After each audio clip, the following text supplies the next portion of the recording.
Hit the gang.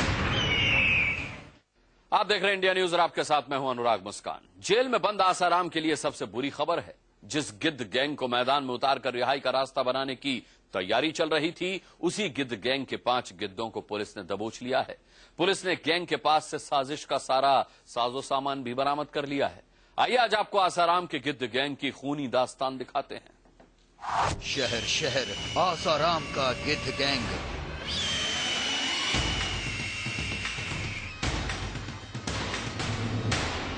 गिद्ध gang का ताजा शिकार। गैंग ने किए अब तक 3 शिकार।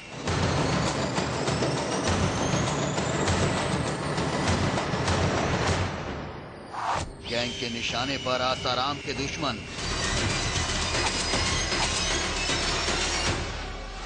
कौन कौन है गिद्ध गैंग का शिकार?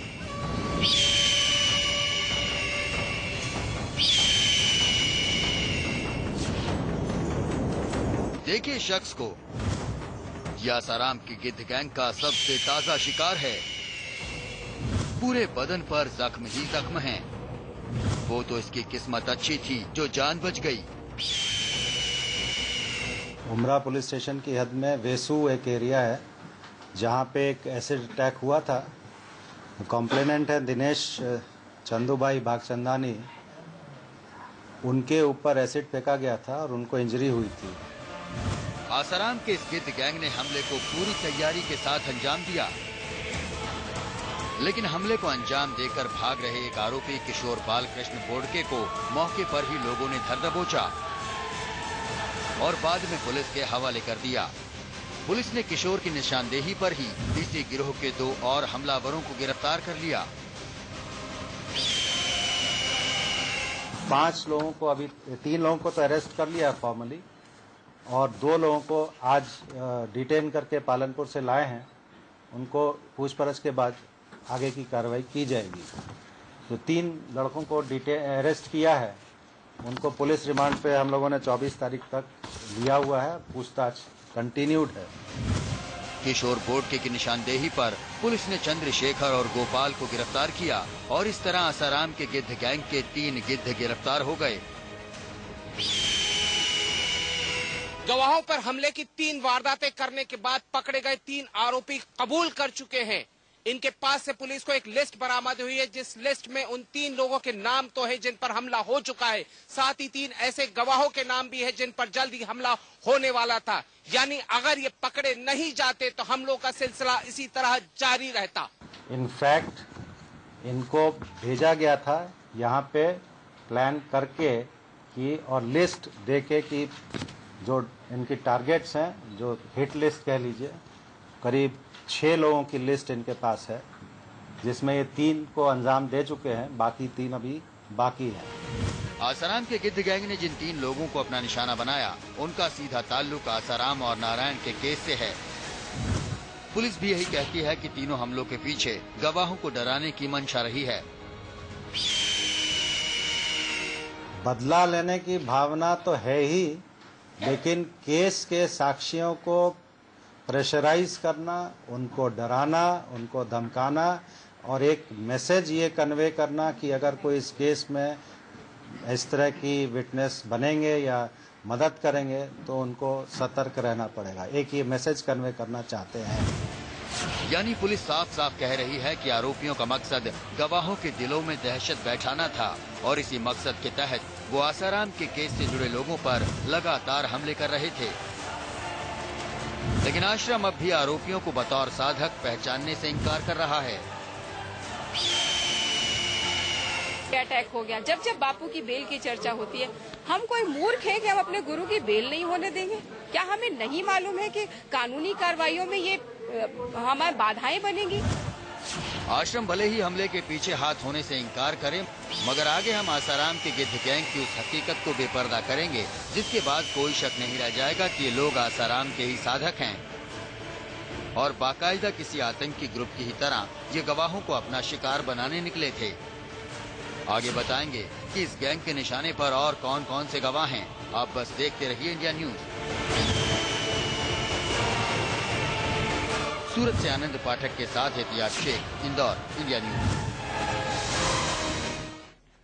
आश्रम इनकार कर रहा है, वो अपने गिद्धों को पहचान तक नहीं रहा है। लेकिन इसमें हैरानी की क्या बात है? सच तो यह है कि गवाहों पर हमले के इल्जाम में गिरफ्तार तीनों आरोपी आसाराम के साधक हैं। न सिर्फ साधक हैं, बल्कि वो आसाराम के आश्रमों में लंबे वक्त आते जाते भी रहे हैं। और उन्होंने खुद पुलिस के सामने कबूल किया है कि वो गवाहों से आसाराम और नारायण साईं को जेल भिजवाने का बदला लेना चाहते थे।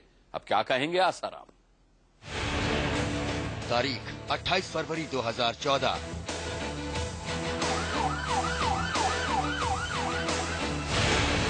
नारायण की अदालत में तारीख।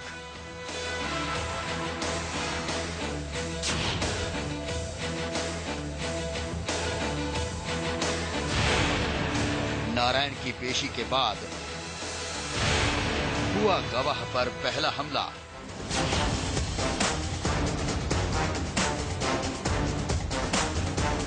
अब देखिए गिद्धों से बरामद उनकी बाइक पर लिखा साईं आशीष साफ साफ बता रहा है कि ये नारायण साईं में कितनी आस्था रखते हैं। लेकिन नारायण साफ साफ कहते हैं कि इन हमलों के पीछे न उनका हाथ है और न उनके किसी साधक का। पीड़िता पर हमला हम करवा नहीं सकते और हमारा कोई भी अनुयायी, आश्रम का कोई भी अनुयायी ऐसा कर नहीं सकता। उसका आरोप लगाया करता है उसको हम हमारा अनुयायी मानते नहीं। उसने आपके ऊपर आरोप लगाया है। हमको बदनाम किया जा रहा है। नारायण मुकरा तो नारायण का आश्रम क्यों नहीं मुकरता? आश्रम ने भी एक के बाद एक इन गवाहों पर हमले होते देखे तो साफ कर दिया कि हमलों से उनका कोई लेना देना नहीं। हम क्या बुद्धू हैं? जब बापू का बेल हो रहा हो तभी हम ये सब करेंगे? सोचने की बात है। जब इतना बड़ा षड्यंत्र है तो ये षड्यंत्र के हिस्से हैं। कभी कभी एक एक स्टेप करके आते जा रहे हैं। लेकिन हकीकत इतनी आसानी से नहीं दबाई जा सकती। पुलिस ने तीनों को सामने बैठाकर सख्ती से पूछताछ की तो तीनों तोते की तरह बोलने लगे। खुद आरोपियों ने कुछ देर की पूछताछ के बाद ये कबूल कर लिया कि वो आसाराम और नारायण के पुराने भक्त हैं। तुम्हारे नाम क्या हैं? सर, हमारे नाम चंद्रशेखर, किशोर बोडके और गोपाल। गवाहों पर एक के बाद एक हमले क्यों कर रहे थे? सर, हमें आसाराम और नारायण के जेल जाने का दुख था। हम गवाहों पर हमले कर उनसे बापू को जेल भेजने का बदला ले रहे थे। आसाराम से इतनी हमदर्दी की वजह? सर, हम आसाराम बापू के भक्त हैं। हमने उन्हें कई बरस पहले गुरु मान लिया था। इसलिए हमें लगा कि शिष्य होने के नाते ये हमारा फर्ज है कि हम बापू के दुश्मनों को सबक सिखाएं। कभी आसाराम या नारायण से मिले हो? जब वो बाहर थे तो प्रवचन में कई बार उन्हें देखा है। आश्रम भी जाया करते थे तुम लोग? जी हाँ, हम लंबे वक्त से अक्सर सत्संग के लिए वहाँ जाते रहे हैं। पूछताछ शुरू होते ही साफ हो गया कि आरोपी हमलावर आसाराम के ही चेले हैं। सूत्रों के मुताबिक आसाराम के ये गुर्गे बाकायदा आतंकवादियों की तरह एक दस्ता बनाकर सूरत पहुंचे थे। कानून से बचने के लिए उन्होंने बाकायदा 1 दर्जन से अधिक सिम कार्ड्स का इस्तेमाल कर रहे थे। इसके अलावा उन्होंने पुलिस को गच्चा देने के लिए अपनी बाइक का नंबर तक बदल रखा था। और वो आसाराम और नारायण के जेल जाने का बदला गवाहों से लेने के लिए इन वारदातों को अंजाम दे रहे थे। पूछताछ में आरोपियों ने पुलिस को बताया है कि इनका मकसद किसी भी गवाह की जान लेना नहीं, बल्कि हमला करने के पीछे इनका मकसद केवल गवाहों के दिल में आसाराम का खौफ बैठाना था। हालांकि अभी तक आरोपियों ने ये नहीं कबूला है कि वो आसाराम या नारायण के इशारे पर गवाहों को अपना शिकार बना रहे थे। लेकिन पुलिस को शक है कि इनके पीछे कोई न कोई जरूर था। पुलिस को लगता है कि जितनी गहरी साजिश बुनकर ये लोग सूरत पहुंचे थे, उसे देखें तो ऐसा नहीं लगता कि अपने आप इस गुनाह को अंजाम देने आए थे। पर्दे के पीछे यकीनन कोई है जो न सिर्फ इन्हें गाइड कर रहा था, बल्कि उसी के इशारे पर ये गुनाहों को अंजाम भी दे रहे थे। हालांकि पुलिस को सबसे ज्यादा हैरान किया आरोपियों से बरामद हुई एक फहरिस्त ने। तुम लोगों ने कौन कौन सी वारदातें की हैं? सर, अब तक 3 गवाहों पर हमले किए हैं। 28 फरवरी को हमने रेप पीड़िता के पति को चाकू मारे।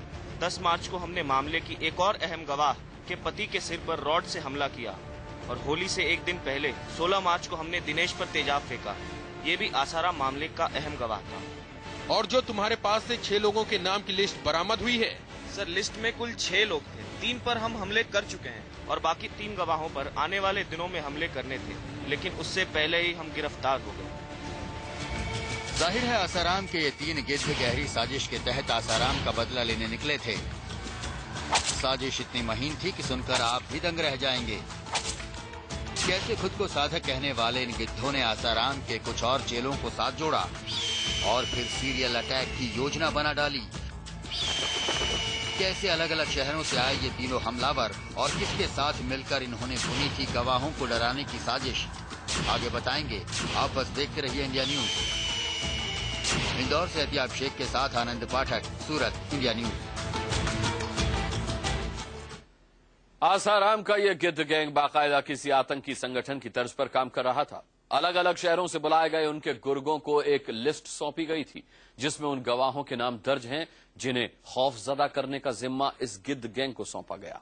लेकिन सबसे अहम बात यह कि खुद को साधक कहने वाले आसाराम के इन गिद्धों ने साजिश इतनी बारीकी से रची थी कि सुनकर सूरत पुलिस भी दंग रह गई। गिद्ध गैंग ने कबूला अपना गुनाह, बेपर्दा हुआ गिद्ध गैंग का प्लान। सच सच बताओ, तुम तीनों में से एसिड फेंकने वाला कौन था? सर एसिड हमने नहीं फेंका है, एसिड फेंकने वाले का नाम मनोज है। वो तुम्हारा ही साथी है? जी हाँ, उसने तेजाब फेंका और मैंने हमले के वक्त मोटरसाइकिल ड्राइव की थी। क्या तुम लोग निगाह भी रख रहे थे? हाँ सर, हमारा एक साथी लगातार नजर रख रहा था। उसी ने हमें मोबाइल के जरिए उसकी लोकेशन बताई थी।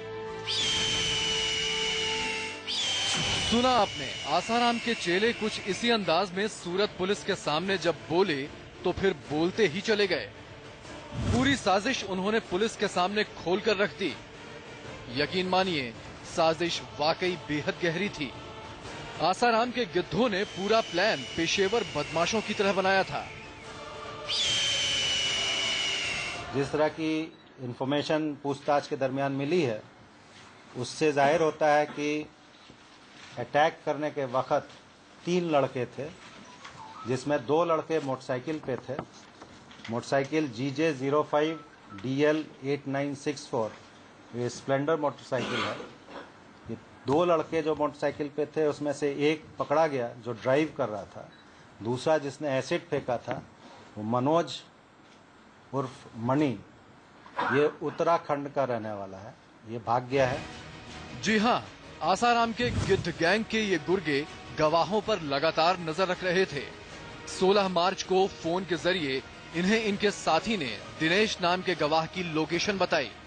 दोनों हमलावर मोटरसाइकिल पर सवार होकर मौका वारदात पर पहुंचे और घात लगाकर दिनेश के ऊपर एसिड अटैक कर दिया।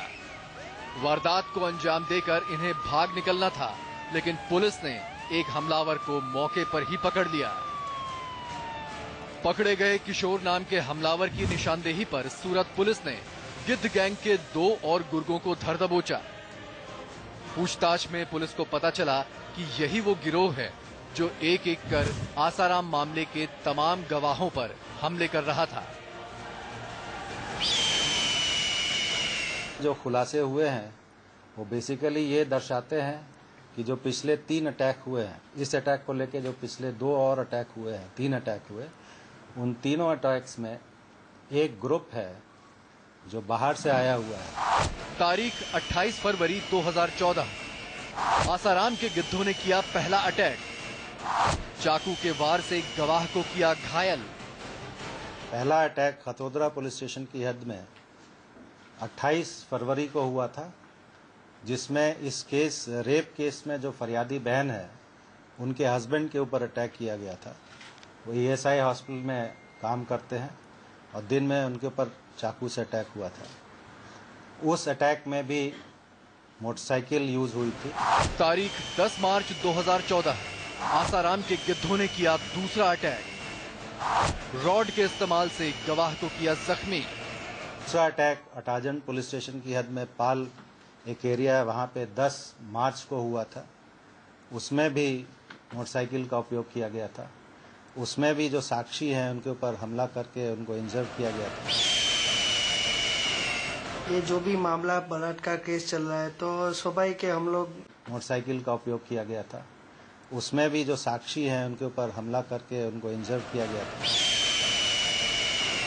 ये जो भी मामला बलात्कार केस चल रहा है तो स्वाभाविक है, हम लोग नामचीन व्यक्ति है दोनों, तो वहाँ से हमारे नाम आए थे, गवाह के रूप में हम लोगों ने दिया था, तो उसी हिसाब से उन लोगों ने दबाने के लिए हम पे ये हमला किया है।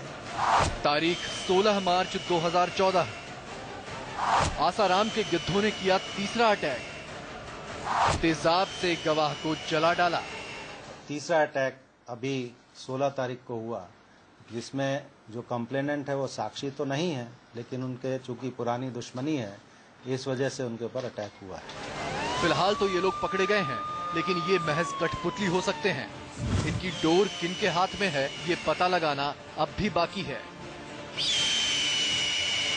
ये आरोपी जो हैं, इनकी टोली करीब 7-8 लोग हैं जो 18 फरवरी को सूरत में आए थे।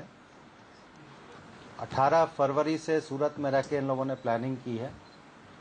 इनफैक्ट इनको भेजा गया था यहाँ पे प्लान करके कि और लिस्ट देके कि जो इनकी टारगेट्स हैं, जो हिट लिस्ट कह लीजिए, करीब 6 लोगों की लिस्ट इनके पास है, जिसमें ये 3 को अंजाम दे चुके हैं, बाकी 3 अभी बाकी हैं। सूरत पुलिस अब इन आरोपियों का क्राइम रिकॉर्ड जुटाने में लगी है। पुलिस को इन आरोपियों के पास से जो हथियार और सामान मिले हैं उससे साफ जाहिर है कि ये लोग गवाहों को डराने के लिए किसी भी हद से गुजर सकते थे।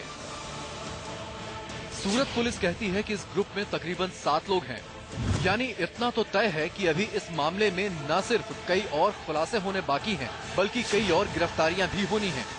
लेकिन सबसे दिलचस्प ये जानना होगा कि गवाहों पर हमला करने की इस साजिश में कहीं आसाराम या नारायण के किसी खास गुर्गे का हाथ तो नहीं है। आनंद पाठक, सूरत, इंडिया न्यूज। सूरत पुलिस आसाराम के गिद्ध गैंग के 3 गुर्गों को पकड़कर भले ही अपनी पीठ थपथपा रही हो, लेकिन बावजूद इसके गवाहों पर हमले जारी हैं। सूरत के बाद लखनऊ में भी एक अहम गवाह राहुल को निशाना बनाया गया। आसाराम केस के इस अहम गवाह को कार से कुचलने की कोशिश हुई। राहुल बच तो गए, लेकिन हमले के बाद से आसाराम का वो अहम गवाह भी अब सदमे में है। आसाराम करवा रहे हैं गवाहों पर हमले। जी, मैं 100% इस चीज के लिए श्योर हूं कि आसाराम, भारती, लक्ष्मी और नारायण साई ही इस केस में इन्वॉल्व हैं। एक के बाद एक चौथे गवाह पर हमला। कार ने मुझे कुचलने की कोशिश की।